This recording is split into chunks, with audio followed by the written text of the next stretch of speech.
स्याना कौवा।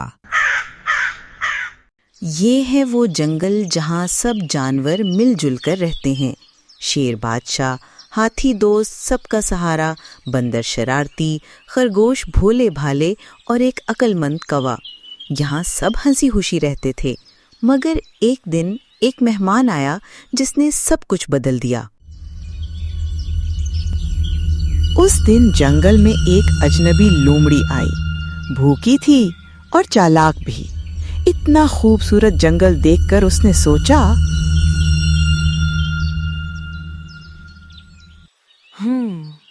ये सब बेवकूफ लगते हैं, इनको डराकर मैं सरदार बन जाऊंगी। उसने जंगल में अफवाहें फैलाना शुरू कर दी। खतरा खतरा, इंसान आ रही है। जानवर चौंक गए। खरगोश डरते हुए बोला, इंसान? करखा। बंदर दरख्त पर चढ़ते हुए चीखा, मैं तो ऊपर जा रहा हूँ। लोमड़ी ने कहा, अगर बचना है तो मेरी बात मानो, मैं सबको बचाऊंगी। ठीक है। अब हर दिन नया डर। लोमड़ी कहती, आज मैंने शिकारी देखे, कल बंदूक चली।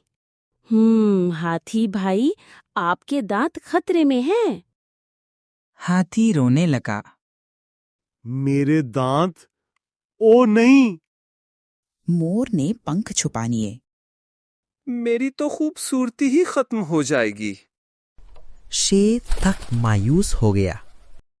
मैं बादशाह होकर भी डर रहा हूँ। पूरा जंगल डर गया और लोमड़ी हंस रही थी।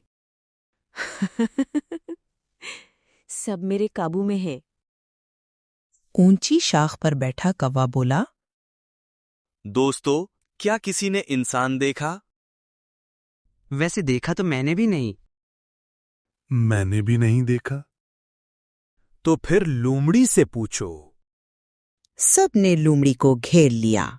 शेर बोला, बता, कहाँ है इंसान? वो अभी आ रहे हैं, मैं अभी देख के आती हूँ।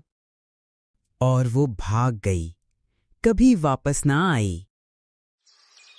लोमड़ी के जाते ही जंगल में खुशी वापस आ गई। जानवरों ने सबक सीखा। अब से हम बगैर सोचे समझे किसी पर यकीन नहीं करेंगे। और झूठी लोमड़ी पर तो कभी नहीं। सच और इत्तेहाद सबसे बड़ी ताकत हैं। यूं जंगल फिर हंसता खेलता हो गया और उन सब ने सीखा कि ऐसे ही सुनी सुनाई बातों पर यकीन नहीं करना चाहिए।